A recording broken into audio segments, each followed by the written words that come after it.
हाँ जी, सत श्री अकाल जी साਰਿਆਂ ਨੂੰ। ਹਰਪ੍ਰੀਤ ਦੇ ਵੱਲੋਂ ਇਹ ਜਿਹੜਾ ਉਪਰਾਲਾ ਕੀਤਾ ਗਿਆ ਇੱਕ ਸਟੂਡੈਂਟ ਲਾਈਫ ਦੇ ਨਾਲ ਜੁੜੇ ਹੋਏ ਆਪਣੇ ਵਿਚਾਰ ਸਾਂਝੇ ਕਰਨ ਦੇ ਲਈ। ਸਭ ਤੋਂ ਪਹਿਲਾਂ ਤਾਂ ਮੈਂ ਬਹੁਤ ਧੰਨਵਾਦੀ ਹਾਂ ਹਰਪ੍ਰੀਤ ਦਾ ਕਿ ਉਹਨਾਂ ਨੇ ਮੈਨੂੰ ਇਸ ਲਾਇਕ ਵੀ ਸਮਝਿਆ ਔਰ ਮੇਰੇ ਸਟੂਡੈਂਟ ਹੋਣ ਦੇ ਨਾਤੇ ਉਹਨਾਂ ਨੇ ਇੱਕ ਅੱਛੀ ਮਤਲਬ ਸ਼ੁਰੂਆਤ ਵੀ ਕੀਤੀ ਹੈ। ਮੈਨੂੰ ਇਸ ਚੀਜ਼ ਦੀ ਬੜੀ ਖੁਸ਼ੀ ਹੈ। ਸਟੂਡੈਂਟ ਲਾਈਫ ਜਿਹੜੀ ਹੈ ਉਹ ਆਪਣੀ ਜ਼ਿੰਦਗੀ ਦਾ ਇੱਕ ਉਹ ਅਹਿਮ ਅੰਗ ਹੁੰਦਾ ਜਿਸ ਨੂੰ ਮੈਂ ਘੱਟੋ ਘੱਟ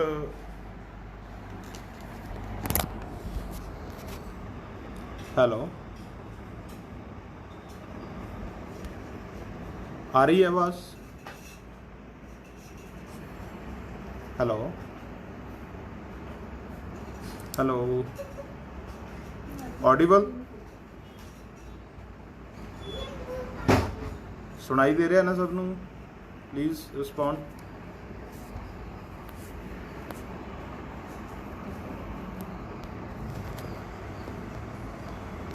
hello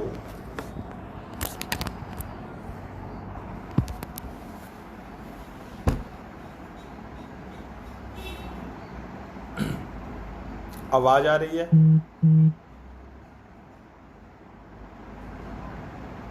okay, thank you. Being student एक बहुत ही अच्छा उपराला हरप्रीत वालों जो शुरुआत की गई है। मैं अपने दोस्तों मित्रों के नाल, साथियों के नाल, स्टूडेंट्स के नाल और जो भी इस पेज के उत्ते लाइव ने सारिਆਂ ਦੇ ਨਾਲ अपने स्टूडेंट जीवन ਦੇ ਵਿੱਚ जो भी मेरे एक्सपीरियंस रहे है मैं उन्होंने शेयर करना चाਹੁੰਦਾ।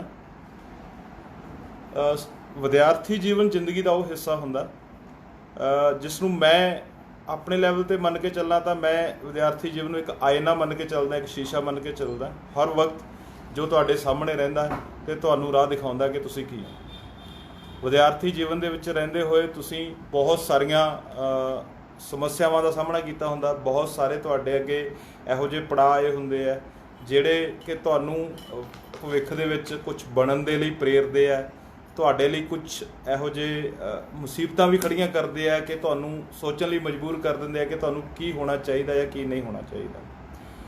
ਇਸ ਲਈ ਵਿਦਿਆਰਥੀ ਜੀਵਨ ਜਿਹੜਾ ਹੈ ਕਿਸੇ ਵਿਅਕਤੀ ਦੇ ਜੀਵਨ ਦੇ ਵਿੱਚ, ਕਿਸੇ ਵਿਅਕਤੀ ਦੀ ਜ਼ਿੰਦਗੀ ਦੇ ਵਿੱਚ ਬਹੁਤ ਹੀ ਅਹਿਮ ਰੋਲ ਅਦਾ ਕਰਦਾ।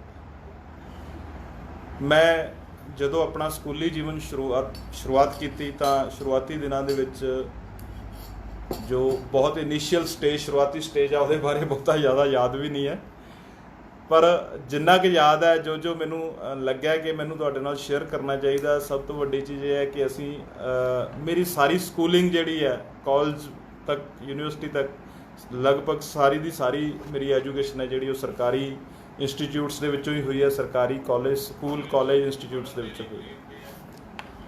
इसलिए एक छोटे ਜਿਹੇ ਪਿੰਡ ਦੇ ਵਿੱਚੋਂ मैं बाहर निकलिया। उस पिंड ਦੇ सरकारी स्कूल ਦੇ ਵਿੱਚ पढ़िया। उस समय दौरान कुछ समस्यावां, कुछ तजुर्बे जो मेरी जिंदगी ਨਾਲ जुड़े हुए हैं हमेशा जुड़े रहणगे ਤੇ मैं उन्हां तजुर्बिਆਂ ਤੋਂ सिख के अगे पहुँचण की कोशिश की। दोस्तों सब तो पहला एक छोटी जी घटना कि मैं 3rd या 4th क्लास ਦੇ ਵਿੱਚ ਸੀ, ਕਲੀਅਰ ਨਹੀਂ ਮੈਨੂੰ ਹੁਣ ਯਾਦ, 3rd ਜਾਂ 4th ਸੀ। ਉਸ ਵੇਲੇ ਸਕੂਲ ਦੇ ਵਿੱਚ ਜਿਹੜਾ ਉਹ ਪ੍ਰੋਪਰ ਡਰੈਸ ਪਾ ਕੇ ਜਾਣਾ ਜਿਹੜਾ ਉਹ ਬਹੁਤ ਜ਼ਿਆਦਾ ਅਹਿਮੀਅਤ ਨਹੀਂ ਰੱਖਦਾ ਸੀ, ਕਿਉਂਕਿ ਸਕੂਲ ਡਰੈਸ ਜਿਹੜੀ ਹੈ ਉਸ ਵੇਲੇ ਇੰਨੀ ਜ਼ਿਆਦਾ ਸਕੂਲਾਂ ਦੇ ਵਿੱਚ ਪ੍ਰਚਲਿਤ ਨਹੀਂ ਸੀ। ਮੇਰੇ ਯਾਦ ਹੈ ਕਿ ਮੈਂ ਆਪਣੀ ਪਸੰਦ ਦੇ ਇੱਕ ਵਾਰ ਇੱਕ ਸ਼ਰਟ ਤੇ ਇੱਕ ਨਿੱਕਰ ਪਹਿਨ ਕੇ ਗਿਆ। एक साल सीनियर ने या 2 साल सीनियर लड़के ने मेरे नाल बड़ी शरारत की कि निकर छोटी है, ये शर्ट छोटी है। तो मैं उस वेले एक गल कही सी, मैं कदे भी नहीं भुलदा। मैनू ये गल कही सी कि मेरी निकर है, मेरी शर्ट है, तू नहीं ये इंटरफेयर करना है, तू कुछ कौन होना कहने वाला, मेरी चाहे छोटी है चाहे वड्डी है। बट मैनू वो गल अज इस करके याद है कि तुहाडी जो पसंद है तुसीं करो, ठीक है, तुहानू जो अच्छी चीज़ लगती है वो करो, ਲੋਕ ਜਿਹੜੇ ਆ ਉਹ ਤੁਹਾਨੂੰ ਹਮੇਸ਼ਾ ਹੀ ਟੋਕਦੇ ਵੀ ਰਹਿਣਗੇ, ਤੁਹਾਨੂੰ ਰੋਕਦੇ ਵੀ ਰਹਿਣਗੇ, ਤੁਹਾਡੀ ਨੁਕਤਾਚੀਨੀ ਵੀ ਕਰਦੇ ਰਹਿਣਗੇ, ਪਰ ਜੋ ਚੀਜ਼ ਤੁਹਾਨੂੰ ਅੱਛੀ ਲੱਗਦੀ ਹੈ ਉਹ ਤੁਹਾਨੂੰ ਹਮੇਸ਼ਾ ਕਰਨੀ ਚਾਹੀਦੀ ਹੈ। ਮੈਂ ਇੱਕ ਹੋਰ ਇਸ ਤੋਂ ਇਲਾਵਾ ਮੈਂ ਪਿੰਡ ਦੇ ਵਿੱਚ ਵਿਚਰਦਾ ਸੀ ਸਟੂਡੈਂਟ ਲਾਈਫ ਦੇ ਵਿੱਚ, ਤਾਂ ਮੇਰੇ ਇੱਕ ਦੋ ਦੋਸਤ ਇਸ ਤਰ੍ਹਾਂ ਦੇ ਸੀ ਜੋ ਮੈਨੂੰ ਇਹ ਕਹਿੰਦੇ ਸੀ ਕਿ ਮੈਂ ਯਾਰ ਤੂੰ ਕਿਤਾਬਾਂ 'ਚ ਵੜਿਆ ਰਹਿਣਾ ਹਰ ਵਕਤ, ਕੀ ਕੁਛ ਨਹੀਂ ਹੈ, ਇਹ ਹੈ ਉਹ ਹੈ, ਆਪਾਂ ਖੇਡਦੇ ਹਾਂ, ਇਹ ਕਰਦੇ ਹਾਂ। ਹਾਲਾਂਕਿ ਖੇਡਣ ਦੇ ਵਿੱਚ ਮੇਰਾ ਧਿਆਨ ਹੁੰਦਾ ਸੀ, ਮੇਰੀ ਰੁਚੀ ਸੀ, ਪਰ ਕੁਛ ਟਾਈਮ ਇਹੋ ਜਿਹਾ ਹੁੰਦਾ ਸੀ ਕਿ ਮੈਨੂੰ ਲੱਗਦਾ ਸੀ ਕਿ ਮੈਨੂੰ ਪੜ੍ਹਾਈ ਵਾਲੇ ਪਾਸੇ ਧਿਆਨ ਦੇਣਾ ਚਾਹੀਦਾ ਹੈ, ਇਹ ਸਮਾਂ ਮੇਰਾ ਜਿਹੜਾ ਪੜ੍ਹਾਈ ਦੇ ਵਾਲੇ ਪਾਸੇ ਹੋਣਾ ਚਾਹੀਦਾ ਹੈ। ਇੱਕ ਛੋਟੀ ਜਿਹੀ ਘਟਨਾ ਹੈ, ਮੈਨੂੰ ਮੇਰਾ ਇੱਕ ਦੋਸਤ ਸੀ ਪਿੰਡ ਦੇ ਵਿੱਚੋਂ ਹੀ, ਤਾਂ ਉਹ ਮੈਨੂੰ ਕਹਿੰਦਾ ਯਾਰ ਤੂੰ ਕਿਹੜਾ ਵੱਡਾ ਹੋ ਕੇ ਜੱਜ ਲੱਗ ਜਾਏਗਾ, ਇੱਥੇ ਹੀ ਤੂੰ ਪਸ਼ੂਆਂ ਨੂੰ ਪੱਠੇ ਪਾਉਣੇ ਅਤੇ ਇੱਥੇ ਹੀ ਮੈਂ ਪਸ਼ੂਆਂ ਨੂੰ ਪੱਠੇ ਪਾਉਣੇ ਆ। ਤਾਂ ਮੈਂ ਇਹਨੂੰ ਉਸ ਦਿਨ ਕਿਹਾ ਸੀਗਾ ਮੈਂ ਜੱਜ ਹੀ ਲੱਗ ਕੇ ਦਿਖਾਊਂਗਾ ਤੈਨੂੰ, ਜੇ ਜੱਜ ਨਾ ਲੱਗਿਆ ਤਾਂ ਘੱਟੋ ਘੱਟ ਇਹੋ ਜਿਹੀ ਜਗ੍ਹਾ 'ਤੇ ਪਹੁੰਚੂੰਗਾ ਜਿੱਥੇ ਜੱਜ ਵੀ ਡਰਨਗੇ। ਤਾਂ ਪਰਮਾਤਮਾ ਨੇ ਉਹ ਚੀਜ਼ ਮੇਰੇ ਅੰਦਰ ਜਜ਼ਬਾ ਰੱਖਿਆ ਹੋਇਆ ਸੀ, ਮੈਂ ਉਸ ਜਜ਼ਬੇ ਨੂੰ ਹਮੇਸ਼ਾ ਨਾਲ ਰੱਖਿਆ। ਜਿਸ ਵੀ ਮੁਕਾਮ 'ਤੇ ਗਿਆ, ਮੈਂ ਵੱਡੀਆਂ ਕਲਾਸਾਂ ਦੇ ਵਿੱਚ ਗਿਆ, ਹਰ ਜਗ੍ਹਾ 'ਤੇ ਇਹ ਜਿਹੜਾ ਜਜ਼ਬਾ ਸੀ ਮੇਰੇ ਮਨ ਦੇ ਅੰਦਰ। ਮੈਨੂੰ ਇਸ ਚੀਜ਼ ਦੀ ਥੋੜ੍ਹੀ ਤਕਲੀਫ ਹੁੰਦੀ ਸੀ ਕਿ ਮੇਰੇ 2-4 ਦੋਸਤ ਜਿਨ੍ਹਾਂ ਨੂੰ ਉਸ ਘਟਨਾ ਬਾਰੇ ਪਤਾ ਸੀ, ਮੈਨੂੰ ਕਾਫੀ ਦੇਰ ਤੱਕ ਮੇਰਾ ਨਾਮ ਹੀ ਉਹਨਾਂ ਨੇ ਜੱਜ ਰੱਖਿਆ ਹੋਇਆ ਸੀਗਾ।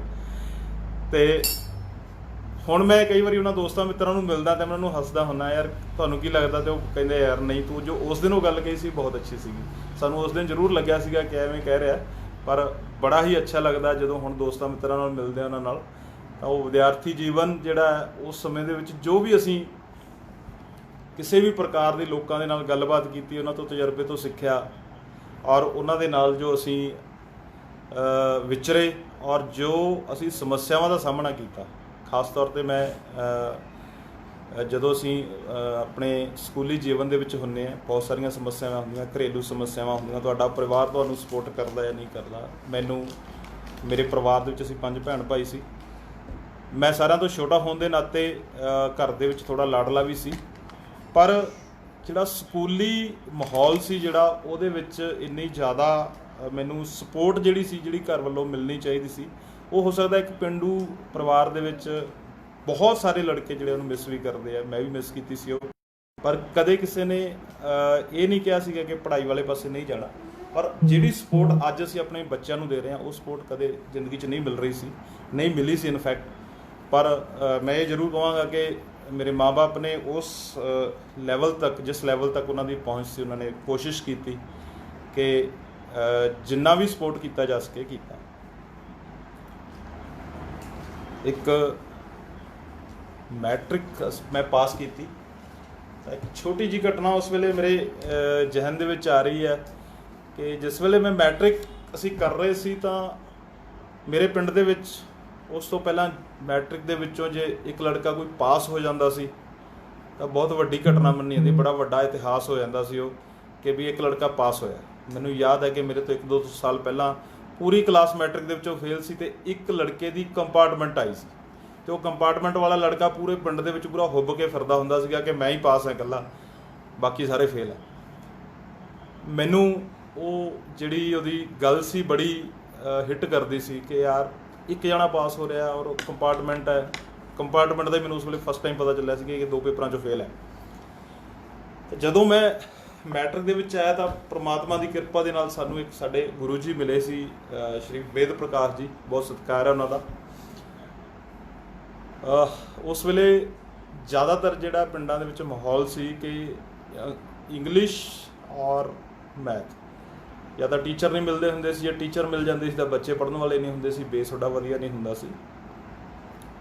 ਤਾਂ ਗੁਰੂ ਜੀ ਨੇ, ਵੇਦ ਪ੍ਰਕਾਸ਼ ਜੀ ਨੇ ਇੰਗਲਿਸ਼ ਦਾ ਉਹ ਮੁੱਢ ਬੰਨ੍ਹਿਆ 1-1.5 ਸਾਲ ਦੇ ਵਿੱਚ ਉਹਨਾਂ ਨੇ ਇੰਨਾ ਕੁ ਵਧੀਆ ਮੁੱਢ ਬੰਨ੍ਹਿਆ, ਜਿਹੜਾ ਅੱਜ ਮੈਂ ਉਹਨਾਂ ਦੀ ਦੇਣ ਹੈ ਇਹ ਬਹੁਤ ਵੱਡੀ, ਕਿ ਅੱਜ ਘੱਟੋ ਘੱਟ ਇਸ ਜਿਹੜੀ ਲੈਂਗੁਏਜ ਦੇ ਵਿੱਚ ਕੋਈ ਸਮੱਸਿਆ ਨਹੀਂ ਆਉਂਦੀ, ਬੋਲਣ ਦੇ ਵਿੱਚ, ਪੜ੍ਹਨ ਦੇ ਵਿੱਚ, ਵਾਰਤਾਲਾਪ ਕਰਨ ਦੇ ਵਿੱਚ।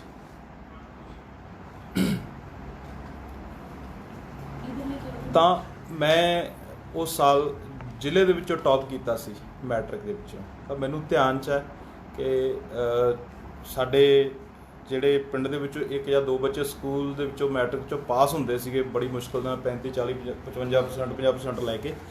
ਤਾਂ ਮੈਨੂੰ ਉਸ ਵੇਲੇ ਜਿਹੜੇ ਹੈ ਉਹ 87% ਦੇ 88% ਦੇ ਨਾਲ ਮੈਂ ਪਾਸ ਕੀਤੀ ਮੈਟ੍ਰਿਕ, ਅਤੇ ਮੈਂ ਡਿਸਟ੍ਰਿਕਟ 'ਚ ਜੋ ਟੌਪ ਕੀਤਾ ਸੀ। ਤਾਂ ਮੈਨੂੰ ਮੇਰੇ याद है डिस्ट्रिक्ट के जो डिप्टी कमिश्नर साहब का कॉल भी आया सीगा, उस वेले साडे स्कूल दे विच आया सी कॉल, ते मेरे नाल गल करवाई गई सी। बड़ी खुशी भी हुई सी उस वेले, इस चीज़ की भी खुशी सी। और दूसरा ये भी खुशी सी कि मेरे नाल मैं इकल्ला नहीं, मेरी क्लास के घट्टो घट्ट 32 ਦੇ ਵਿੱਚੋਂ 31 ਜਾਂ 33 ਚੋਂ 32 ਸਟੂਡੈਂਟਸ ਜਿਹੜੇ ਆ ਟੋਟਲ ਪਾਸ ਹੋਏ ਸੀ। ਓਨਲੀ 1 ਸਟੂਡੈਂਟ ਸੀ ਜੋ ਕੰਪਾਰਟਮੈਂਟ ਸੀ। ਤਾਂ ਜਿਹੜਾ ਉਹ ਸਿਦਕ ਸੀ, ਮੈਂ ਨਾਲ ਲੈ ਕੇ ਚੱਲਿਆ ਸੀ, ਕਲਾਸ ਵੀ ਨਾਲ ਲੈ ਕੇ ਚੱਲ ਰਹੀ ਸੀ। ਬਹੁਤ ਹੀ ਅੱਛਾ ਸੀ, ਆਪਣੇ ਦੋਸਤਾਂ ਮਿੱਤਰਾਂ ਨਾਲ ਮੋਹ ਪਿਆਰ ਸੀ। ਕਲਾਸ ਦੇ ਵਿੱਚ ਜਿਹੜਾ ਮੁੱਢ ਸ਼੍ਰੀ ਵੇਦ ਪ੍ਰਕਾਸ਼ ਜੀ ਨੇ ਬੰਨ੍ਹਿਆ ਸੀ, ਉਹ ਜਿਹੜਾ ਮੁੱਢ ਹੈ ਉਹ ਜਦੋਂ ਰਿਜ਼ਲਟ ਆਇਆ ਉਸ ਵੇਲੇ ਦੇਖਣ ਨੂੰ ਮਿਲਿਆ ਕਿ ਜੇ ਤੁਸੀਂ ਸਿਦਕੀ ਹੋ, ਤੁਸੀਂ ਮਿਹਨਤ ਕਰਨ ਦਾ ਮਨ ਬਣਾਇਆ ਤਾਂ ਪਰਮਾਤਮਾ ਸਾਥ ਦਿੰਦਾ। ਮੈਟ੍ਰਿਕ ਪਾਸ ਹੋਈ ਤਾਂ ਇੱਕ ਸਮੱਸਿਆ ਸੀ ਘਰ ਦੇ ਸਾਹਮਣੇ ਬਿਲਕੁਲ ਕਿ ਹੁਣ ਮੁੰਡਾ ਅੱਗੇ ਕੀ ਕਰੇਗਾ। ਪਿੰਡਾਂ 'ਚ ਬੜੇ ਛੋਟੇ ਛੋਟੇ ਇਸ਼ੂ ਹੁੰਦੇ ਆ ਕਿ ਜੀ ਇਸ ਤਰ੍ਹਾਂ ਇਹਨੂੰ ਡਾਕਟਰੀ ਸਿਖਾ ਦਿਓ, 200 ਰੁਪਇਆ 400 ਰੁਪਇਆ 500 ਰੁਪਇਆ ਡੇਲੀ ਦਾ ਜਿਹੜਾ ਕਮਾਈ ਕਰੇਗਾ।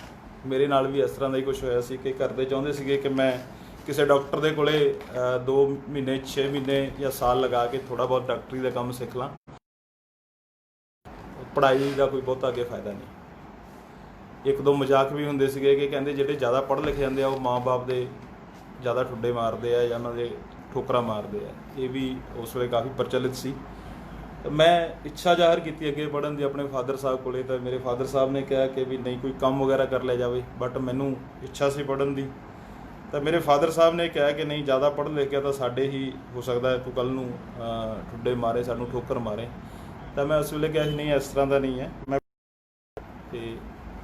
ਮੈਂ ਅੱਗੇ ਬੜੀ ਜਦੋਜਹਿਦ ਕੀਤੀ ਫਾਦਰ ਸਾਹਿਬ ਨਾਲ, ਅੱਗੇ ਐਡਮਿਸ਼ਨ ਹੋਈ।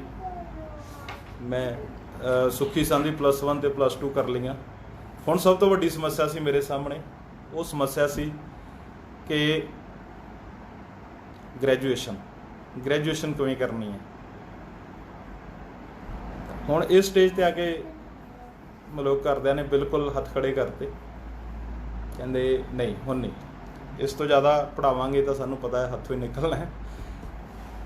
ਮੈਂ ਇੱਕ ਬਾਈ ਜੀ ਸੀ ਸਰਦਾਰ ਜਗਸੀਰ ਸਿੰਘ ਜੀ ਬਰਾੜ, ਸਾਡੇ ਘਰਾਂ ਦੇ ਵਿੱਚ ਹੀ ਨਾਲ ਘਰ ਸੀ, ਬਹੁਤ ਮੋਹ ਪਿਆਰ ਸੀ ਉਹਨਾਂ ਨਾਲ। ਦੁਨੀਆ 'ਤੇ ਨਹੀਂ ਹੈ, ਪ੍ਰਮਾਤਮਾ ਉਹਨਾਂ ਦੀ ਆਤਮਾ ਨੂੰ ਸ਼ਾਂਤੀ ਦੇਵੇ। ਮੈਂ ਉਹਨਾਂ ਕੋਲ ਗੱਲ ਕੀਤੀ, ਮੈਂ ਕਿਹਾ ਬਾਈ ਜੀ ਮੈਂ ਫਾਦਰ ਸਾਹਿਬ ਕਹਿੰਦੇ ਨਹੀਂ ਪੜ੍ਹਨਾ ਨਹੀਂ ਅੱਗੇ, ਬਸ ਕੋਈ ਕੰਮ ਕਾਜ ਕੀਤਾ ਜਾਵੇ, ਖੇਤੀਬਾੜੀ ਸੰਭਾਲ ਲਈ ਜਾਵੇ ਜਾਂ ਫਿਰ ਕੋਈ ਨਾ ਕੋਈ ਪ੍ਰਾਈਵੇਟ ਜਿਹੜਾ ਕੰਮ ਹੈ ਉਹ ਸਿੱਖ ਲਿਆ ਜਾਵੇ। ਮੈਂ ਬਾਈ ਜੀ ਨੂੰ ਕਿਹਾ ਮੈਂ ਬਾਈ ਜੀ ਮੈਂ ਪੜ੍ਹਨਾ ਚਾਹੁੰਦਾ।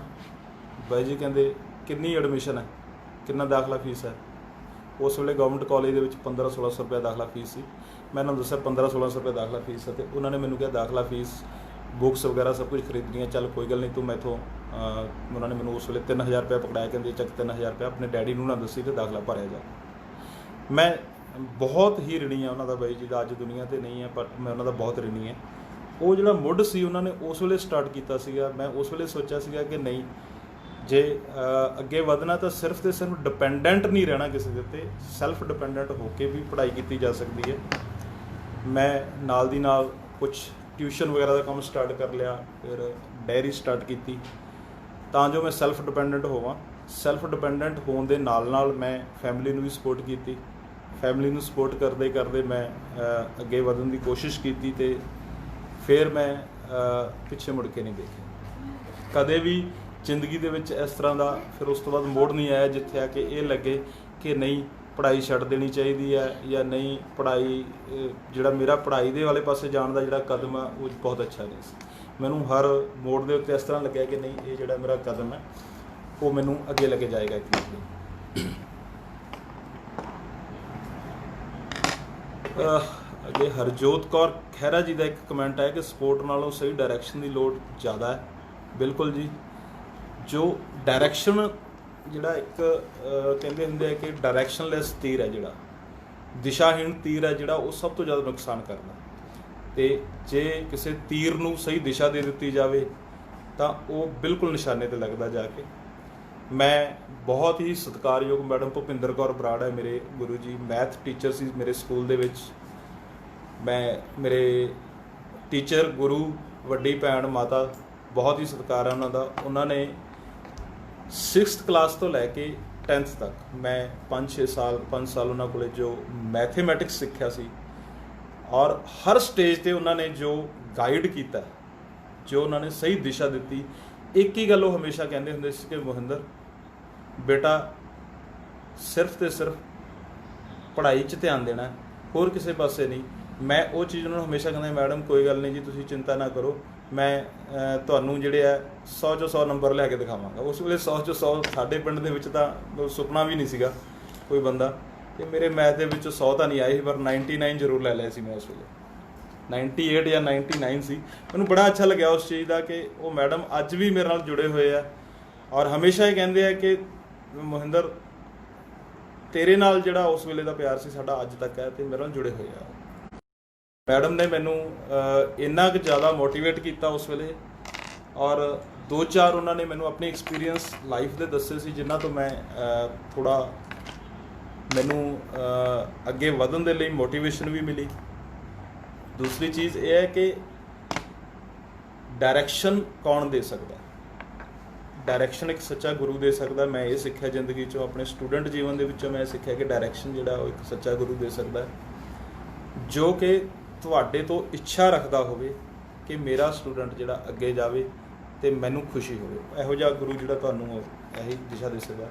सरदार मलकीत सिंह बराड़ जो कि पंजाबी लैक्चरर, पंजाबी प्रोफैसर ते प्रिंसीपल सी मेरे कॉलेज के दिनों के, उन्होंने एक गल कही सी कि बेटा राजनीति ते इधर उधर दीयां गल्लां जिहड़ियां वो सब तो बाद च, सब तो पहलां तुहाडा करियर है, तुसीं अपने करियर नूं सुधारना है, बाकी सारियां चीज़ां बाद दे विच है। तुहाडे सामने बहुत सारियां समस्यावां आउंदियां, मेरे सामने एक बहुत वड्डी समस्या सी, वो ये सी कि जो पिंड दी राजनीति सी वो इस पद्धर दी सी कि तुसीं जे किसी एक पर्टिकुलर पोलीटिकल पार्टी दे नाल जुड़े हुए हैं तो दूसरी पोलीटिकल पार्टी हमेशा ही जिहड़ी आ वो तुहाडे अगे रोड़े अटकाउंदी रहूगी। ये मेरे नाल भी होया सी। मैं मेरा परिवार किसी पोलीटिकल पार्टी नाल जुड़िया होया सी, जिस करके मैनू इहो जिहियां समस्यावां दा सामना करना पिया।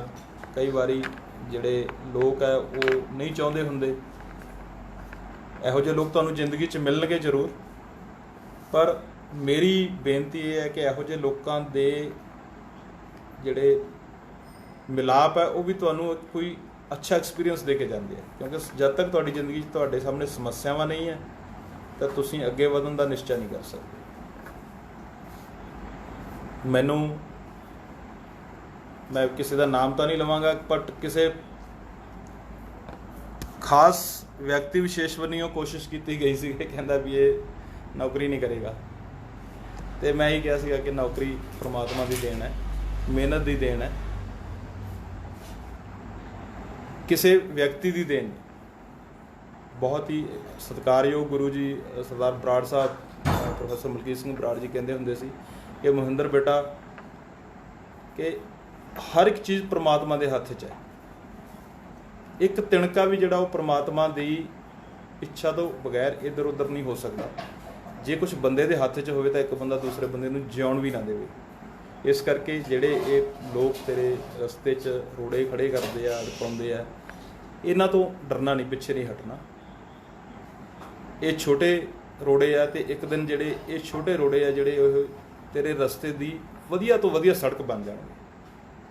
तो मैनूं उन्हां दी ये गल हमेशा याद है, और मैं मानदा है कि उन्हां दी गल 200% सच हुई है इनफैक्ट। और कदे भी जिंदगी दे विच पिछे मुड़ के नहीं सोचा, ये नहीं देखा कि वो जो भी कोई अटका रहा सी रोड़े या नहीं अटका रहा सी या कोशिश कर रहा सी, वो हुण सारे दे सारे सड़क बन के जिहड़े आ वो मंजिल ते पहुंचण दा एक रस्ता बने हुए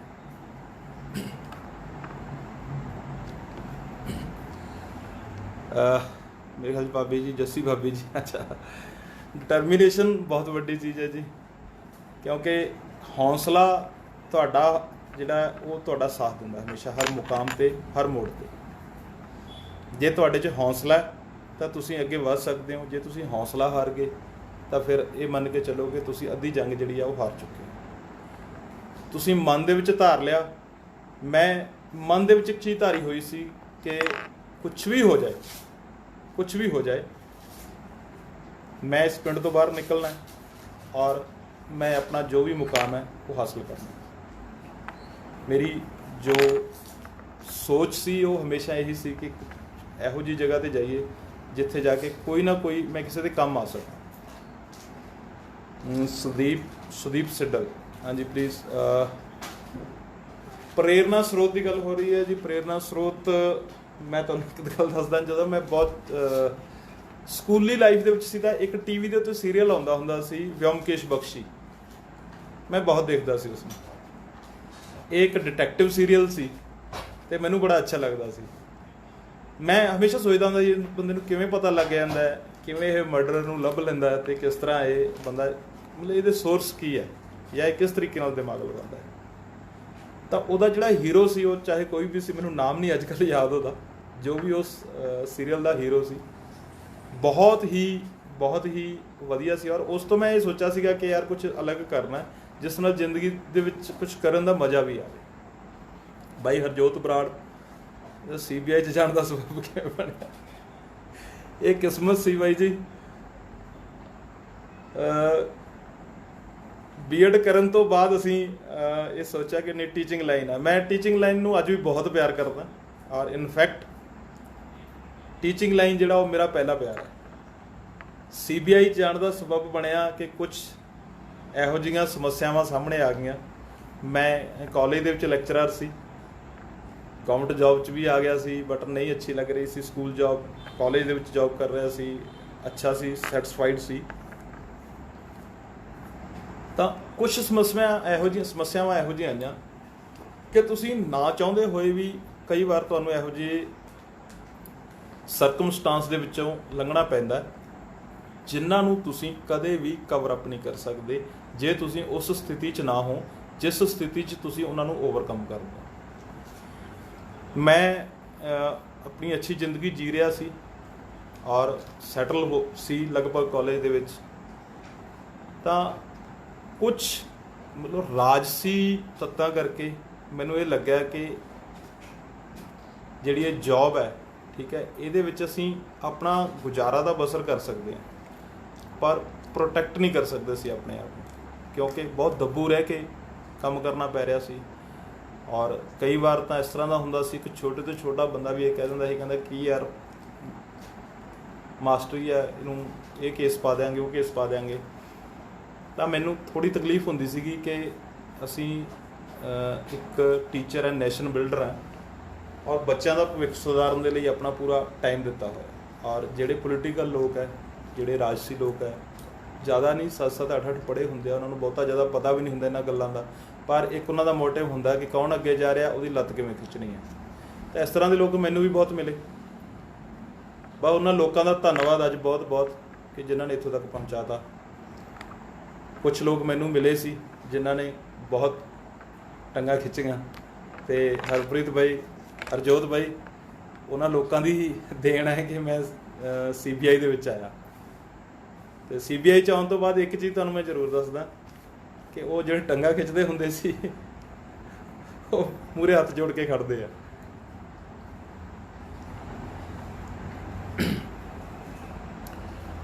ਜ਼ਿੰਦਗੀ ਦੇ ਵਿੱਚ ਇੱਕ ਚੀਜ਼ ਹੋਰ ਹੈ ਜੋ ਮੈਂ ਸਟੂਡੈਂਟ ਲਾਈਫ ਦੇ ਵਿੱਚ ਬਹੁਤ ਹੀ ਜ਼ਿਆਦਾ ਅੱਜ ਵੀ ਉਹਨੂੰ ਮਿਸ ਕਰਦਾ ਕਿ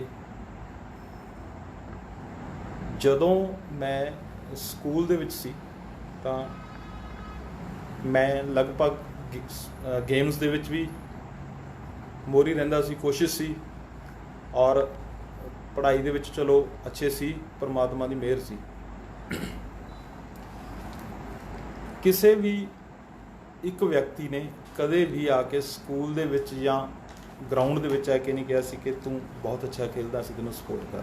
ਮੈਂ ਇਸ ਚੀਜ਼ ਨੂੰ ਮਿਸ ਕੀਤਾ ਅਤੇ ਅੱਜ ਮੈਂ ਆਪਣੇ ਪਿੰਡ ਦੇ ਸਕੂਲ ਦੇ ਵਿੱਚ ਮੈਂ ਕੋਸ਼ਿਸ਼ ਕਰਦਾ ਕਿ ਸਟਾਫ ਨੂੰ ਵੀ ਕਹਿਣਾ ਕਿ ਕੋਈ ਇਸ ਤਰ੍ਹਾਂ ਦਾ ਹੋਵੇ ਜਿਸ ਨੂੰ ਸਪੋਰਟ ਕਰਨ ਦੀ ਜ਼ਰੂਰਤ ਹੋਵੇ ਤਾਂ ਮੈਂ ਹਰ ਵੇਲੇ ਤਿਆਰ ਹਾਂ। ਗਲਤੀ ਦੀ ਗੱਲ ਹੋ ਰਹੀ ਹੈ ਬਾਈ ਜੀ, ਹਰਜੋਤ ਕੌਰ ਖਹਿਰਾ, ਜੀਵਨ ਵਿੱਚ ਕੀਤੀ ਕੋਈ ਗਲਤੀ? ਬਹੁਤ ਗਲਤੀਆਂ ਕੀਤੀਆਂ ਜੀ ਜੀਵਨ ਦੇ ਵਿੱਚ। ਸ਼ਾਇਦ ਇੱਕ ਗਲਤੀ ਜਿਹੜੀ ਹੈ ਸਭ ਤੋਂ ਵੱਡੀ ਗਲਤੀ ਉਹ ਇਹ ਹੈ ਕਿ ਆਪਣੀ ਈਗੋ ਨੂੰ ਨਾਲ ਲੈ ਕੇ ਚੱਲੇ, ਆਪਣੀ ਹੱਠ ਨੂੰ ਨਾਲ ਲੈ ਕੇ ਚੱਲੇ। ਇਹ ਉਹ ਗਲਤੀ ਹੈ ਜਿਹੜੀ ਗਲਤੀ ਹਰ ਬੰਦੇ ਨੂੰ ਕਰਨੀ ਚਾਹੀਦੀ ਹੈ, ਔਰ ਜੇ ਸਿਤਾਰਾ ਉਹਨੂੰ ਚਮਕਣ ਤੋਂ ਕੋਈ ਰੋਕ ਨਹੀਂ ਸਕਦਾ।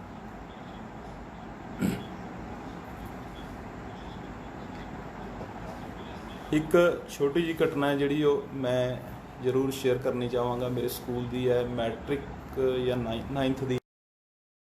9th ਕਲਾਸ ਦੀ ਹੈ। ਮੇਰੇ ਇੰਗਲਿਸ਼ ਟੀਚਰ ਸੀ ਮੈਡਮ ਨੀਲਮ ਉਸ ਵੇਲੇ। ਮੈਂ ਥੋੜ੍ਹਾ ਇੰਟਰਸਟ ਲੈਂਦਾ ਸੀ ਸਟੱਡੀ 'ਚ, ਇਸ ਲਈ ਮੈਂ ਉਹਨਾਂ ਨੂੰ ਇੱਕ ਪੋਇਮ ਜਿਹੜੀ ਸੀ ਮੈਂ ਉਹਨਾਂ ਨੂੰ ਕਿਹਾ, ਮੈਡਮ ਹੈਲੋ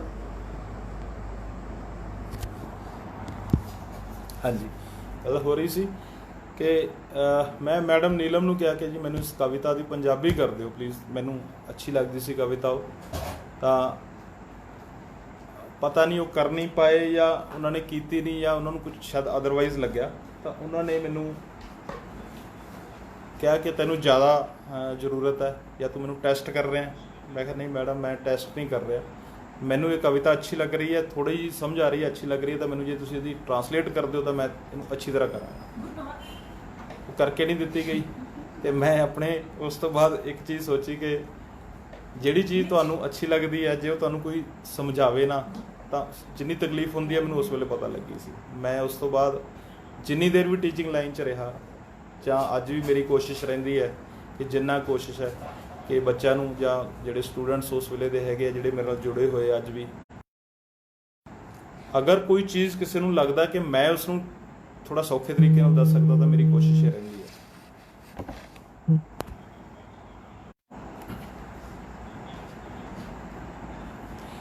ਬਾਈ ਮਠਾੜੂ ਸਾਹਿਬ ਦਾ ਆ ਰਿਹਾ, ਗੁਰਵਿੰਦਰਪਾਲ ਸਿੰਘ ਮਠਾੜੂ ਜੀ ਦਾ, ਕਹਿੰਦਾ ਜੋ ਧਾਰ ਲਿਆ ਕਰਕੇ ਛੱਡਣਾ। ਬਿਲਕੁਲ ਜੀ ਬਿਲਕੁਲ, ਜੋ ਧਾਰ ਲਿਆ ਉਹ ਕਰਕੇ ਛੱਡਣਾ। ਇਹ ਤੁਹਾਡੇ ਤੋਂ ਬਿਹਤਰ ਕੋਈ ਨਹੀਂ ਜਾਣਦਾ ਮੈਨੂੰ ਜੀ। ਤੁਸੀਂ ਬਹੁਤ ਬਹੁਤ ਸਾਥ ਦਿੱਤਾ ਹਰ ਮੁਕਾਮ 'ਤੇ ਬਾਈ ਜੀ।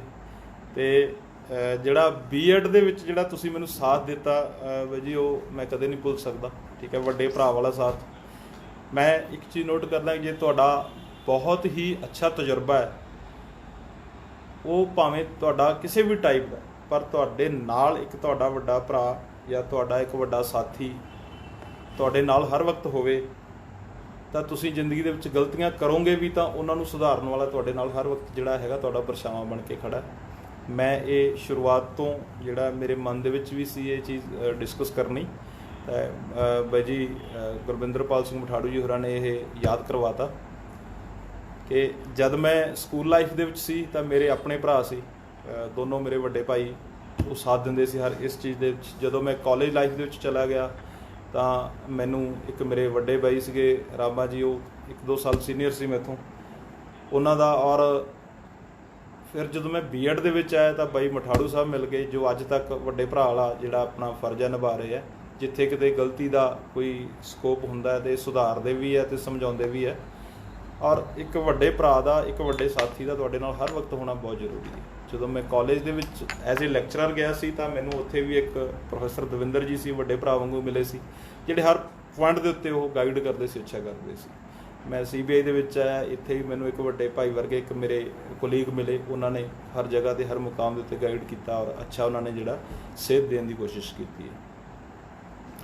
ਹਰਪ੍ਰੀਤ ਦਾ ਇਹ ਕਹਿੰਦਾ, ਵਿਦਿਆਰਥੀ ਸਮੇਂ ਦੌਰਾਨ ਤੁਹਾਡੇ ਸਾਥੀਆਂ, ਦੋਸਤਾਂ, ਮਿੱਤਰਾਂ ਦੀ ਭੂਮਿਕਾ ਬਹੁਤ ਅਹਿਮ ਹੈ, ਤੁਸੀਂ ਇਸ ਬਾਰੇ। ਬਿਲਕੁਲ ਜੀ ਬਿਲਕੁਲ, ਮੇਰੇ ਬਹੁਤ ਸਾਰੇ ਦੋਸਤ ਇਸ ਤਰ੍ਹਾਂ ਦੇ ਹੈ ਜੋ ਵਿਦਿਆਰਥੀ ਜੀਵਨ ਦੇ ਦੌਰਾਨ ਮੈਨੂੰ ਇਹ ਲੱਗਦਾ ਕਿ ਮੇਰੇ ਤੋਂ ਜ਼ਿਆਦਾ ਇੰਟੈਲੀਜੈਂਟ ਸੀ।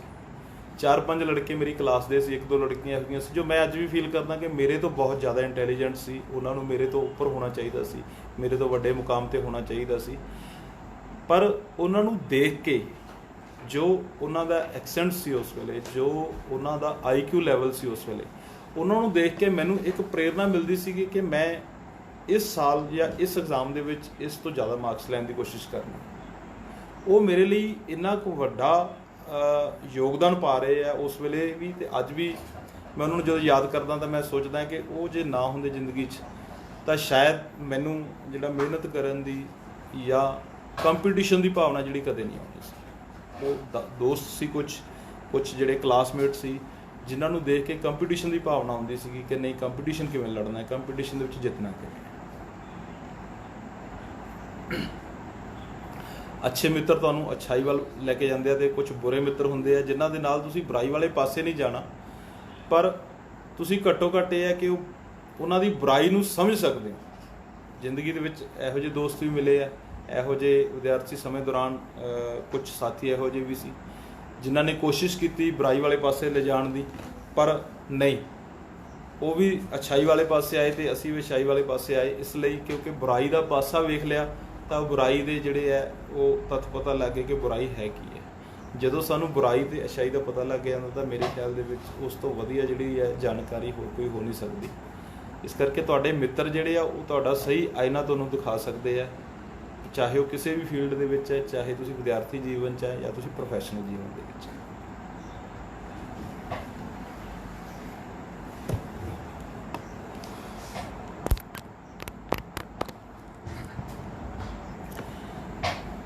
ਇੱਕ ਬੜੀ ਛੋਟੀ ਜਿਹੀ ਘਟਨਾ ਹੈ ਕਿ ਮੈਂ ਬੀਐਡ ਕਰ ਰਿਹਾ ਸੀ ਉਸ ਵੇਲੇ, ਖਾਲਸਾ ਕਾਲਜ ਮੁਕਤਸਰ ਦੇ ਵਿੱਚ ਅਸੀਂ ਬੀਐਡ ਕਰ ਰਹੇ ਸੀ ਤੇ ਅਸੀਂ 5-6 ਲੜਕੇ, ਬਾਈ ਗੁਰਵਿੰਦਰਪਾਲ ਸਿੰਘ ਮਠਾੜੂ, ਰਿਸ਼ੂ, ਰਮੜੀਕ, ਲੱਕੀ ਔਰ ਜਸਵਿੰਦਰ ਖੁੱਡੀਆਂ, ਅਸੀਂ ਸਾਰੇ ਇਕੱਠੇ ਲਗਭਗ ਜਾਣਾ ਸੀ ਬਲੋਟ ਤੋਂ ਮੁਕਤਸਰ ਜਾਣਾ, ਇੱਕੋ ਬੱਸ ਦੇ ਵਿੱਚ ਜਾਣਾ, ਵਾਪਸੀ ਇੱਕ ਬੱਸ ਦੇ ਵਿੱਚ ਹੋਣੀ। ਤਾਂ ਮੈਂ ਇੱਕ ਚੀਜ਼ ਸਾਡੇ ਉਸ ਗਰੁੱਪ ਤੋਂ ਸਿੱਖੀ ਕਿ ਤੁਸੀਂ ਜੋ ਕਰਨਾ ਹੈ ਉਹ ਕਰਨਾ ਹੀ ਕਰਨਾ ਤੇ ਉਸ 'ਤੇ ਖੜ੍ਹੇ ਕਿਵੇਂ ਰਹਿਣਾ। ਛੋਟੀ ਜਿਹੀ ਘਟਨਾ, ਅਸੀਂ ਬੱਸ ਦੇ ਵਿੱਚ ਚੜ੍ਹੇ, ਪਾਸ ਬਣੇ ਹੋਏ ਸੀ ਬੱਸ ਦੇ ਸਾਰਿਆਂ ਦੇ, ਤੇ ਇੱਕ ਪ੍ਰਾਈਵੇਟ ਬੱਸ ਦੇ ਵਿੱਚ ਚੜ੍ਹੇ, ਸ਼ਾਇਦ ਨਾਮ ਨਹੀਂ ਯਾਦ ਆ ਰਿਹਾ ਪਰਟੀਕੂਲਰ ਬੱਸ ਦਾ, ਉਹਨਾਂ ਨੇ ਟਿਕਟਾਂ ਕੱਟਤੀਆਂ। ਮਨ ਦੇ ਵਿੱਚ ਥੋੜ੍ਹਾ ਦੁੱਖ ਜ਼ਰੂਰ ਸੀ ਕਿ ਟਿਕਟਾਂ ਨਹੀਂ ਕੱਟ ਸਕਦਾ, ਪਰ ਕੋਈ ਰੂਲ ਨਹੀਂ, ਕੁਛ ਨਹੀਂ ਪਤਾ ਸੀ। ਅਸੀਂ ਮੁਕਤਸਰ ਉਤਰੇ ਜਾ ਕੇ ਔਰ ਸਿੱਧੇ ਅਸੀਂ ਕਿਸੇ ਐਡਵੋਕੇਟ ਦੇ ਨਾਲ ਸ਼ਾਇਦ ਮਿਲਣ ਦੀ ਕੋਸ਼ਿਸ਼ ਕੀਤੀ, ਨਹੀਂ ਮਿਲ ਪਾਏ, ਹੁਣ ਐਗਜ਼ੈਕਟਲੀ ਯਾਦ ਨਹੀਂ ਅਸੀਂ, ਪਰ ਕਲਾਸ ਦੇ ਵਿੱਚ ਜ਼ਰੂਰ ਲੇਟ ਸੀ। ਉੱਥੇ ਬੈਠ ਕੇ ਅਸੀਂ ਗੱਲਬਾਤ ਕੀਤੀ ਤੇ ਕਿਸੇ ਨਾ ਕਿਸੇ ਤਰੀਕੇ ਨਾਲ ਜਿਹੜੀ ਇਹ ਗੱਲ ਹੈ ਸਾਡੇ ਜੋ ਸਟਾਫ ਸੀ, ਟੀਚਰ ਸੀ, ਉੱਥੋਂ ਤੱਕ ਪਹੁੰਚ ਗਈ ਕਿ ਇਹ ਜਿਹੜੇ ਕੋਰਟ ਵਗੈਰਾ ਦੇ ਵਿੱਚ ਜਾਂ ਕੰਜ਼ਿਊਮਰ ਕੋਰਟ ਦੇ ਵਿੱਚ ਜਿਹੜਾ ਕੋਈ ਕੇਸ ਦੇ ਲਈ ਟਰਾਈ ਕਰ ਰਹੇ ਆ। ਤਾਂ ਸਾਰੇ ਸਟਾਫ ਨੇ ਸਾਨੂੰ ਬੈਠ ਕੇ ਸਮਝਾਇਆ ਕਿ ਗੱਲ ਕੀ ਹੈ। ਤਾਂ ਅਸੀਂ ਕਿਹਾ ਜੀ ਇਸ ਤਰ੍ਹਾਂ ਕਰਕੇ ਸਾਡੀ ਜਿਹੜੀਆਂ ਟਿਕਟ ਹੈ ਜਿਹੜੀ ਉਹ ਬੱਸ ਵਾਲੇ ਨੇ ਕੱਟਤੀ, ਜਦੋਂ ਕਿ ਉਹ ਨਹੀਂ ਕੱਟਣਾ ਚਾਹੁੰਦੇ। ਤਾਂ ਸਾਨੂੰ ਸਾਡੇ ਇੱਕ ਗੁਰੂ ਜੀ ਸੀਗੇ, ਉਹਨਾਂ ਨੇ ਕਿਹਾ, ਕਹਿੰਦੇ ਯਾਰ ਫਿਰ ਕੀ ਹੋ ਗਿਆ? ਅਸੀਂ ਕਿਹਾ ਨਹੀਂ ਜੀ, ਰੂਲ ਤਾਂ ਇਹ ਨਹੀਂ ਕਹਿੰਦਾ। ਕਹਿੰਦੇ ਕਿਹੜਾ ਰੂਲ? ਹੁਣ ਰੂਲ ਨਹੀਂ ਪਤਾ ਸੀ ਕੁਛ ਵੀ। ਮੈਂ ਉਹ ਗੱਲ ਉਸ ਵੇਲੇ ਦੀ ਧਾਰੀ ਹੋਈ ਸੀ ਕਿ ਰੂਲ ਜਿਹੜਾ ਹੈਗਾ ਤੁਹਾਨੂੰ ਪਤਾ ਹੋਣੇ ਚਾਹੀਦੇ ਆ, ਨਹੀਂ ਤਾਂ ਜ਼ਿੰਦਗੀ ਦੇ ਵਿੱਚ ਤੁਸੀਂ ਜਿਹੜਾ ਉਹ ਕਿਸੇ ਨਾਲ ਬੈਠ ਕੇ ਤੁਸੀਂ ਚਰਚਾ ਵੀ ਕਰ ਰਹੇ ਹੋ ਤਾਂ ਤੁਹਾਡੀ ਚਰਚਾ ਜਿਹੜੀ ਹੈ ਤਦ ਤੱਕ ਉਹ ਫਰੂਟਫੁਲ ਨਹੀਂ ਹੈ ਜੇ ਤੁਹਾਨੂੰ ਉਸ ਚਰਚਾ ਦੇ ਰੂਲ ਨਹੀਂ ਪਤਾ। ਮੈਂ ਉਸ ਗੱਲ ਨੂੰ ਮੁੱਖ ਰੱਖ ਕੇ ਜਦੋਂ ਮੈਂ CBI 'ਚ ਆਇਆ ਤਾਂ ਮੈਂ ਇਨ ਸਰਵਿਸ ਰਹਿ ਕੇ LLB ਕੀਤੀ ਰੈਗੂਲਰ, ਤਾਂ ਜੋ ਘੱਟੋ ਘੱਟ ਰੂਲ ਜ਼ਰੂਰ ਪਤਾ ਹੋਣ ਹਰ ਇੱਕ ਚੀਜ਼ ਦੇ।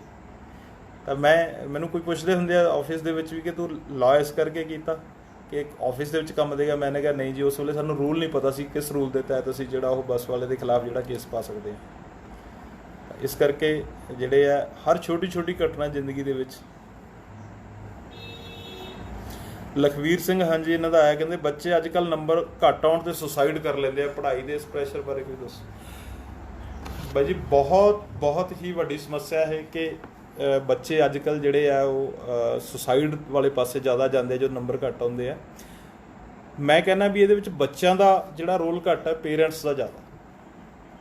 ਪੇਰੈਂਟਸ ਬੱਚਿਆਂ ਨੂੰ ਇੱਕ ਹੀ ਪਾਸੇ ਲਾਈ ਰੱਖਦਾ ਕਿ ਤੇਰੇ 100% ਆਉਣ, ਤੇਰਾ A+ ਗ੍ਰੇਡ ਆਏਗਾ, ਤੇਰਾ ਜੇ A+ ਆਏਗਾ ਤਾਂ ਹੀ ਸਾਡੀ ਇੱਜ਼ਤ ਹੈ, ਨਹੀਂ ਤਾਂ ਨਹੀਂ। ਅੱਜ ਕੱਲ੍ਹ ਦਾ ਜਿਹੜਾ ਐਜੂਕੇਸ਼ਨ ਸਿਸਟਮ ਹੈ ਉਹ ਇੰਨਾ ਕੁ ਜ਼ਿਆਦਾ ਕਮਰਸ਼ੀਅਲਾਈਜ਼ ਹੋ ਗਿਆ ਕਿ ਹਰ ਇੱਕ ਬੱਚੇ ਦੇ ਉੱਪਰ ਉਹਦੇ ਪੇਰੈਂਟਸ ਦਾ ਇੰਨਾ ਕੁ ਜ਼ਿਆਦਾ ਅਸਰ ਹੈ, ਇੰਨਾ ਕੁ ਜ਼ਿਆਦਾ ਪ੍ਰੈਸ਼ਰ ਹੈ ਕਿ ਉਹਨੂੰ ਲੱਗਦਾ ਕਿ ਮੇਰਾ ਜਿਹੜਾ ਟਾਰਗੇਟ ਇੱਕ ਹੀ ਆ, ਉਹ 100% ਨੰਬਰ ਲੈ ਕੇ ਆਉਣਾ, A+ ਗ੍ਰੇਡ ਲੈ ਕੇ ਆਉਣਾ। ਉਹਨੂੰ ਚੰਗੀ ਸਿੱਖਿਆ ਕਿ ਸੋਸ਼ਲ ਐਟੀਕੇਟਸ ਜਿਹੜੇ ਮੈਨਰਸ ਹੈ, ਠੀਕ ਹੈ, ਉਹਦੀ ਆਲਰਾਊਂਡ ਡਿਵੈਲਪਮੈਂਟ ਹੈ, ਕੋ-ਕਰਿਕੂਲਰ ਐਕਟੀਵਿਟੀਜ਼ ਹੈ, ਇਹਨਾਂ ਵਾਲੇ ਪਾਸੇ ਜ਼ਿਆਦਾ ਧਿਆਨ ਨਹੀਂ ਦਿੱਤਾ ਜਾਂਦਾ। ਜੇ ਤੁਸੀਂ ਬੱਚੇ ਦੀਆਂ ਕੋ-ਕਰਿਕੂਲਰ ਐਕਟੀਵਿਟੀਜ਼ ਨੂੰ ਤੁਸੀਂ ਵਾਚ ਕਰੋ ਐਜ਼ ਏ ਪੇਰੈਂਟਸ, ਤੁਸੀਂ ਮੈਂ ਕਹਿੰਦਾ ਜੇ ਇਹ ਸੋਚ ਲਓ ਕਿ ਮੈਂ ਆਪਣੇ ਬੱਚੇ ਨੂੰ ਸਿਰਫ as as a educational point of view ਤੋਂ ਨਹੀਂ ਦੇਖਣਾ, ਉਹਦੀਆਂ ਕੋ-ਕਰਿਕੂਲਰ ਐਕਟੀਵਿਟੀਜ਼ ਕੀ ਆ, ਉਹ ਕਿੱਥੇ ਜ਼ਿਆਦਾ ਵਧੀਆ ਤਰੀਕੇ ਨਾਲ ਜਿਹੜਾ ਕਰ ਰਿਹਾ।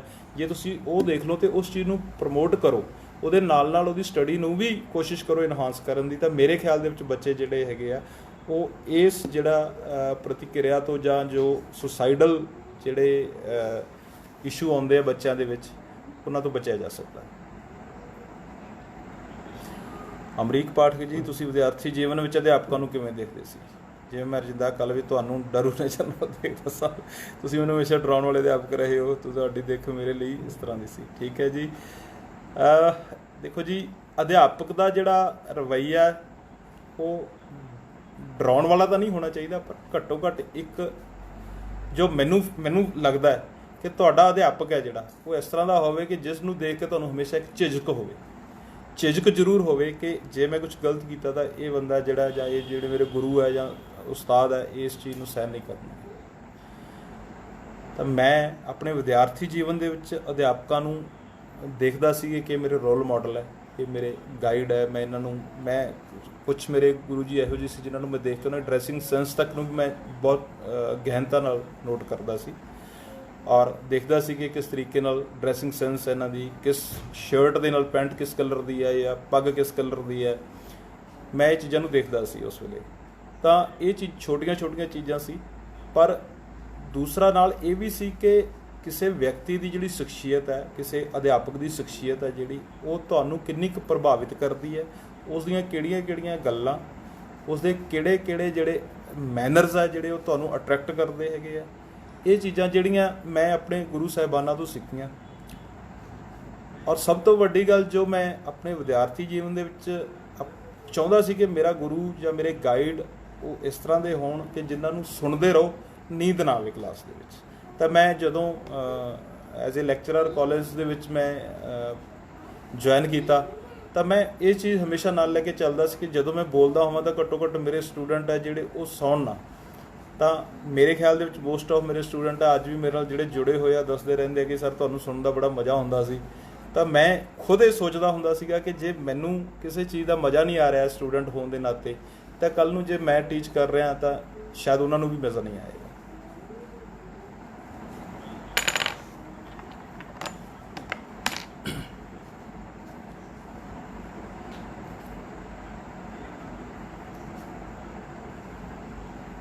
ਇੱਕ ਵਿਦਿਆਰਥੀ ਦੇ ਜੀਵਨ ਦੇ ਵਿੱਚ ਇੱਕ ਜੋ ਅਧਿਆਪਕ ਹੁੰਦਾ ਉਹ ਬਹੁਤ ਹੀ ਮਹੱਤਵਪੂਰਨ ਰੋਲ ਅਦਾ ਕਰਨ ਵਾਲਾ ਹੁੰਦਾ।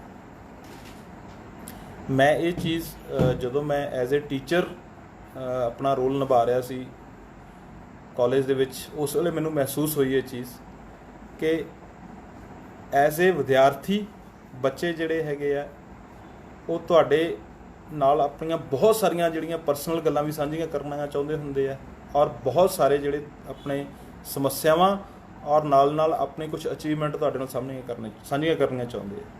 ਤਾਂ ਐਜ਼ ਏ ਟੀਚਰ ਜਿਹੜਾ ਇਹ ਤੁਹਾਨੂੰ ਤੁਸੀਂ ਦੇਖਣਾ ਹੈ ਕਿ ਅਸੀਂ ਉਹਨਾਂ ਨਾਲ ਕਿੰਨੇ ਮਿੱਤਰਤਾ ਪੂਰਵਕ ਤਰੀਕੇ ਦੇ ਨਾਲ ਜਿਹੜਾ ਉਹ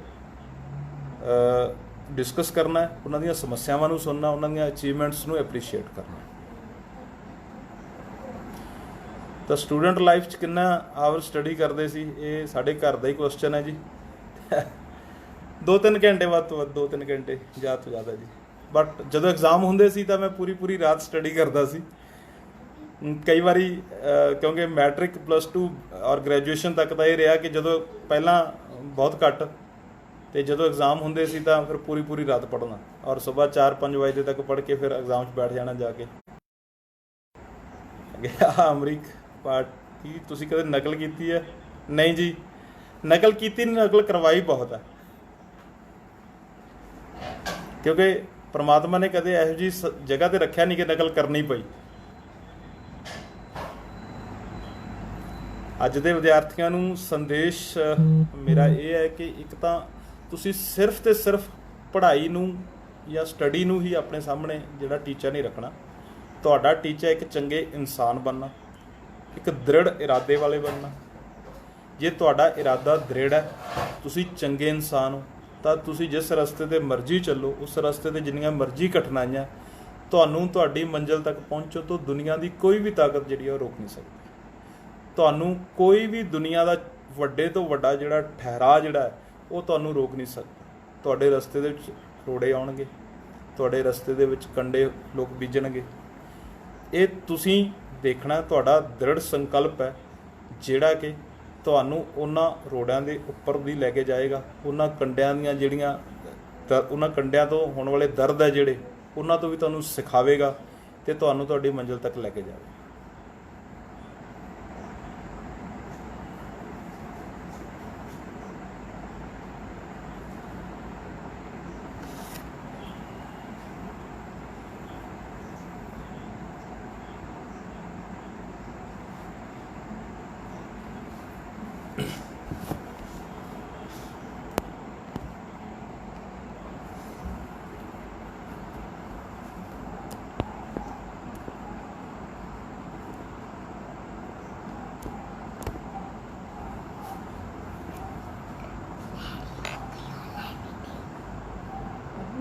ਹੈਲੋ,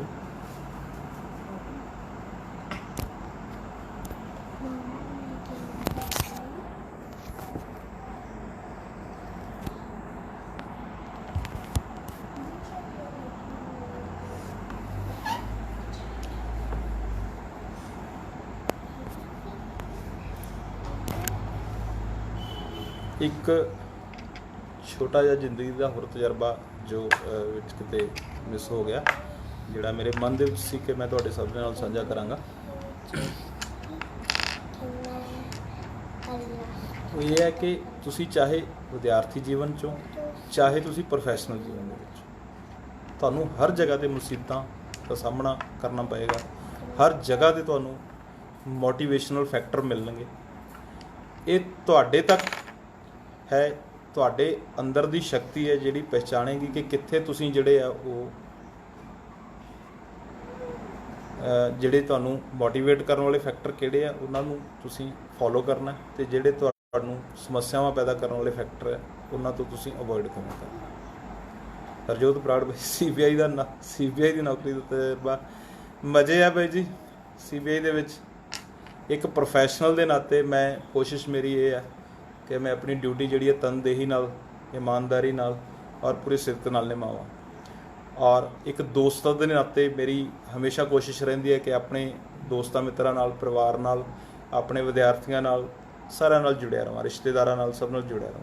ਕੋਸ਼ਿਸ਼ ਹੈ ਕਿ ਪ੍ਰੋਫੈਸ਼ਨਲ ਲਾਈਫ ਅਤੇ ਪਰਸਨਲ ਲਾਈਫ ਜਿਹੜੀਆਂ ਉਹ ਇੱਕ ਦੂਸਰੇ ਦੇ ਵਿੱਚ ਇੰਟਰਮਿਕਸ ਨਾ ਹੋਣ ਅਤੇ ਇੱਕ ਦੂਸਰੇ ਨੂੰ ਸਮੱਸਿਆਵਾਂ ਨਾ ਦੇਣ।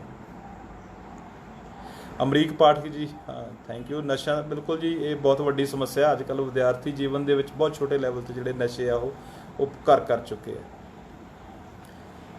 ਮੈਂ ਆਲਰੇਡੀ ਡਿਸਕਸ ਕਰ ਚੁੱਕਿਆ ਕਿ ਬੱਚੇ ਨੂੰ ਨਸ਼ਿਆਂ ਦੇ ਵੱਲ ਜਿਹੜਾ ਪ੍ਰੇਰਿਤ ਕਰਦੀ ਸਭ ਤੋਂ ਵੱਡੀ ਚੀਜ਼ ਹੈ ਕਿ ਉਹਨਾਂ ਦੀ ਜਿਹੜੀ ਸਟਰੈਸ ਹੈ, ਸਟਰੈਸ ਦੇ ਵਿੱਚ ਕਿਉਂ ਜਾਂਦੇ ਆ, ਪਹਿਲੀ ਗੱਲ। ਦੂਸਰੀ ਚੀਜ਼ ਕਿ ਪ੍ਰਲੋਭਨ ਹੈ ਜਿਹੜਾ ਉਹਨਾਂ ਨੂੰ, ਬੱਚੇ ਘਰ ਤੋਂ ਬਾਹਰ ਜਾਂਦੇ ਆ, ਪੇਰੈਂਟਸ ਦਾ ਧਿਆਨ ਹੋਣਾ ਚਾਹੀਦਾ ਜੀ, ਉਹ ਸਾਡੇ ਬੱਚੇ ਕੀ ਕਰ ਰਹੇ ਆ, ਕਿੱਥੇ ਜਾ ਰਹੇ ਆ, ਕਿਸ ਨਾਲ ਜਾ ਰਹੇ ਹੈ।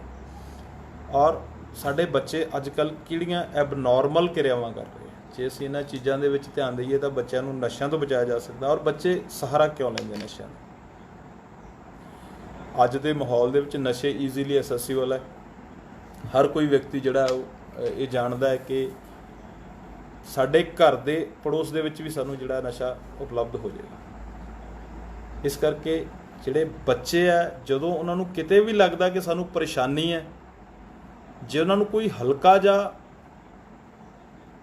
ਡਾਵਾਂਡੋਲ ਕਰਦੇ ਕਿ ਨਹੀਂ ਯਾਰ ਆਪਾਂ ਇਹ ਕਰਦੇ ਹਾਂ, ਚੱਲ ਆਪਾਂ ਇਹ ਲੈ ਲੈਂਦੇ ਹਾਂ, ਤਾਂ ਉਹ ਉਸ ਝੁਕਾਅ ਵਾਲੇ ਪਾਸੇ ਚਲੇ ਜਾਂਦੇ। ਆਪਣੇ ਬੱਚਿਆਂ ਦੇ ਵਿੱਚ ਐਜ਼ ਏ ਪੇਰੈਂਟਸ, ਮੇਰੇ ਬੱਚੇ ਆ, ਆਪਣੇ ਐਜ਼ ਏ ਪੇਰੈਂਟ ਆਪਣੇ ਬੱਚਿਆਂ ਦੇ ਵਿੱਚ ਮਾਪਿਆਂ ਨੂੰ ਚਾਹੀਦਾ ਹੈ ਕਿ ਉਹ ਇੰਨਾ ਜਿਹੜਾ ਉਹ ਸਟਰੋਂਗ ਵਿਲ ਪਾਵਰ ਬਣਾ ਕੇ ਰੱਖਣ ਕਿ ਬੱਚੇ ਜਿਹੜੇ ਆ ਉਹ ਕਿਸੇ ਵੀ ਵਿਅਕਤੀ ਦੇ ਪ੍ਰਲੋਭਨ ਦੇ ਵਿੱਚ, ਉਹਦੇ ਬਹਿਕਾਵੇ ਦੇ ਵਿੱਚ ਨਾ ਆਉਣ, ਤਾਂ ਜੋ ਬੱਚੇ ਜਿਹੜੇ ਆ ਉਹ ਨਸ਼ਿਆਂ ਵਾਲੇ ਪਾਸੇ ਜਿਹੜਾ ਉਹ ਜਾਣ ਤੋਂ ਗੁਰੇਜ਼ ਕਰਨ। ਟਿਵਾਣਾ, ਓਕੇ, ਥੈਂਕ ਯੂ ਜੀ, ਥੈਂਕ ਯੂ।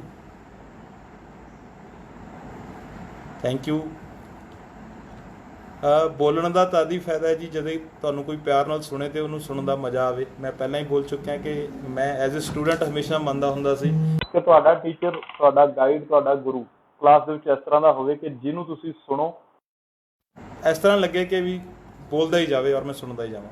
ਔਰ ਮੇਰੀ ਕੋਸ਼ਿਸ਼ ਵੀ ਇਹ ਰਹਿੰਦੀ ਹੈ ਹਮੇਸ਼ਾ। ਮੈਂ ਅੱਜ ਵੀ ਟੀਚਿੰਗ ਪ੍ਰੋਫੈਸ਼ਨ ਦੇ ਨਾਲ ਜੁੜਿਆ ਹੋਇਆ। ਮੈਂ ਆਪਣੇ ਡਿਪਾਰਟਮੈਂਟ ਦੇ ਵਿੱਚ ਜਿਹੜੇ ਅਲੱਗ-ਅਲੱਗ ਸਟੇਟਸ ਦੇ ਵਿਜੀਲੈਂਸ ਵਿੰਗ ਹੈ ਉਹਨਾਂ ਦੇ ਵਿੱਚ as a lecturer, as a professional coaching ਦੇਣ ਦੇ ਲਈ ਜਾਂਦਾ। ਤਾਂ ਕਈ ਵਾਰੀ ਉੱਥੇ ਵੀ ਗੱਲਾਂ ਹੁੰਦੀਆਂ, ਕਹਿੰਦੇ ਸਰ ਤੁਸੀਂ ਟੀਚਰ ਹੋ? ਤਾਂ ਮੈਂ ਦੱਸਦਾ ਬਿਲਕੁਲ ਜੀ ਮੈਂ ਟੀਚਰ ਹੀ ਹਾਂ। ਉਹ ਪੁੱਛਦੇ ਟੀਚਰ ਸੀ? ਮੈਂ ਕਹਿੰਦਾ ਨਹੀਂ, ਮੈਂ ਟੀਚਰ ਹੀ ਹਾਂ। ਟੀਚਰ ਆਪਣੇ ਆਪ ਦੇ ਵਿੱਚ ਜਿਹੜਾ ਉਹ ਆਪਣੇ ਆਪ ਨੂੰ ਟੀਚਰ ਕਹਿਣਾ ਹਮੇਸ਼ਾ ਹੀ ਬੜਾ ਸੁੱਖ ਪ੍ਰਦਾਨ ਹੁੰਦਾ ਔਰ ਲੱਗਦਾ ਕਿ ਨਹੀਂ ਟੀਚਰ ਹੋਣਾ ਜਿਹੜਾ ਉਹ ਬਹੁਤ ਹੀ ਜ਼ਿਆਦਾ ਆਨੰਦਮਈ ਹੈ।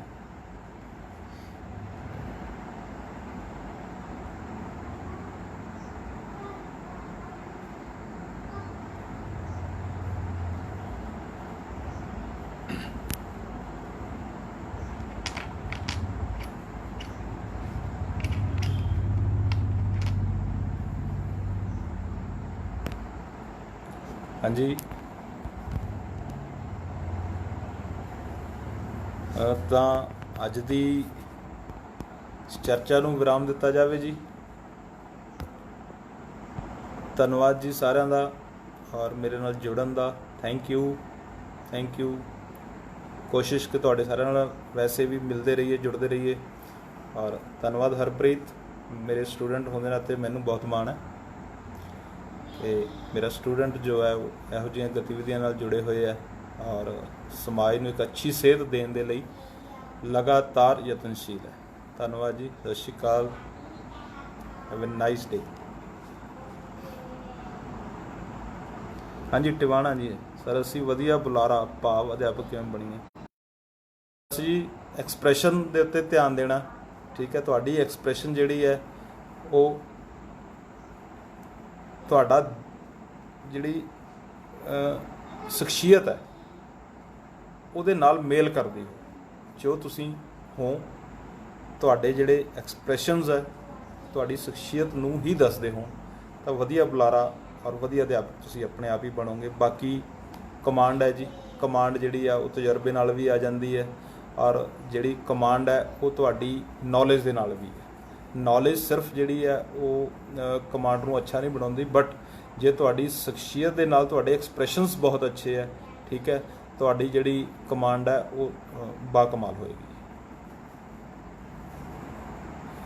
ਹਾਂਜੀ ਲਖਵੀਰ ਜੀ, ਅੱਛਾ ਜੀ, ਬਿਲਕੁਲ ਜੀ। ਪੜ੍ਹਾਈ ਵਿੱਚ ਕਮਜ਼ੋਰ ਬੱਚਿਆਂ ਨੂੰ ਬੇਨਤੀ ਹੈ, ਪਹਿਲੀ ਗੱਲ ਤਾਂ ਇਹ ਹੈ ਕਿ ਉਹ ਕਮਜ਼ੋਰ ਨਹੀਂ ਹੈ, ਬਸ ਕਿਸੇ ਨਾ ਕਿਸੇ ਖਾਨੇ ਦੇ ਵਿੱਚ ਉਹਨਾਂ ਨੇ ਕਮਜ਼ੋਰੀ ਵਸਾ ਰੱਖੀ ਹੈ। ਕਮਜ਼ੋਰ ਕੋਈ ਨਹੀਂ ਹੁੰਦਾ ਜੀ, ਬਸ ਕੋਈ ਦੋ ਚੀਜ਼ਾਂ ਇਹਦੇ ਵਿੱਚ ਮੈਂ ਕਹਾਂਗਾ ਕਿ ਜੋ ਬੱਚਿਆਂ ਨੂੰ ਇਹ ਲੱਗਦਾ ਕਿ ਮੈਂ ਪੜ੍ਹਾਈ 'ਚ ਕਮਜ਼ੋਰ ਹਾਂ, ਉਹ ਆਪਣੇ ਮਨ 'ਚੋਂ ਪਹਿਲਾਂ ਇਹ ਸ਼ਬਦ ਕੱਢ ਦੇਣ ਕਿ ਮੈਂ ਕਮਜ਼ੋਰ ਹਾਂ ਪੜ੍ਹਾਈ 'ਚ। ਉਹ ਕਮਜ਼ੋਰ ਨਹੀਂ ਹੈ, ਉਹਦੀ ਕੋਈ ਕਮਜ਼ੋਰੀ ਹੈ ਜਿਹੜੀ ਉਹਨੂੰ ਬਲਵਾਨ ਬਣਨ ਤੋਂ ਰੋਕ ਰਹੀ ਹੈ। ਦੂਸਰੀ ਚੀਜ਼ ਕਿ ਜੇ ਸਿਰਫ ਪੜ੍ਹਨ ਦੇ ਨਾਲ ਹੀ ਔਰ ਟਾਈਮ ਡਿਵੋਟ ਕਰਨ ਦੇ ਨਾਲ ਹੀ ਸਟੱਡੀ ਹੁੰਦੀ ਤਾਂ ਸ਼ਾਇਦ ਬਹੁਤ ਸਾਰੇ ਲੋਕ ਜਿਹੜੇ 12-12 13-13 ਘੰਟੇ ਪੜ੍ਹਦੇ ਕੁਝ ਨਹੀਂ ਕਰ ਪਾਏ ਜ਼ਿੰਦਗੀ ਦੇ ਵਿੱਚ, ਉਹਨਾਂ ਦੀ ਥਿਊਰੀ ਜਿਹੜੀ ਹੈਗੀ ਆ ਉਹ ਫੇਲ ਹੋ ਜਾਂਦੀ। ਮੈਂ ਕਹਿੰਦਾ ਕਿ ਪੜ੍ਹਾਈ ਮਨ ਲਾ ਕੇ ਕਰੋ। ਤੁਸੀਂ 2 ਪੇਜ ਦੀ ਜਗ੍ਹਾ 1 ਪੇਜ ਪੜ੍ਹੋ, ਤੁਸੀਂ 4 ਕੁਐਸਚਨ ਦੀ ਜਗ੍ਹਾ 2 ਕੁਐਸਚਨ ਪੜ੍ਹੋ, ਮਨ ਲਾ ਕੇ ਕਰੋ, ਠੀਕ ਹੈ, ਉਹਨੂੰ ਸਮਝ ਕੇ ਕਰੋ, ਤਾਂ ਤੁਸੀਂ ਹਮੇਸ਼ਾ ਹੀ ਤੁਸੀਂ ਜਿੰਨਾ ਕਰ ਲਿਆ, ਠੀਕ ਹੈ, ਉਹਦੇ ਉੱਤੇ ਆਪਣੀ ਹਮੇਸ਼ਾ ਪਕੜ ਰੱਖੋਗੇ।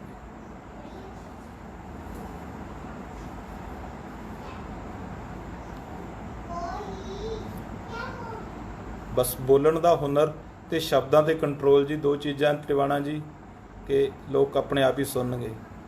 ਬਸ ਤੁਸੀਂ ਆਪਣੇ ਆਪ ਦੇ ਵਿੱਚ ਉਹ ਜਜ਼ਬਾ ਰੱਖੋ, ਉਹ ਦ੍ਰਿੜ ਸੰਕਲਪ ਰੱਖੋ ਕਿ ਤੁਸੀਂ ਸੋਚੋ ਕਿ ਮੈਂ ਇਕੱਲਾ ਚੁਰਾਹੇ ਦੇ ਵਿੱਚ ਜੇ ਬੋਲਣ ਲੱਗ ਗਿਆ ਤਾਂ ਇਕੱਠ ਹੋ ਜਾਏਗਾ।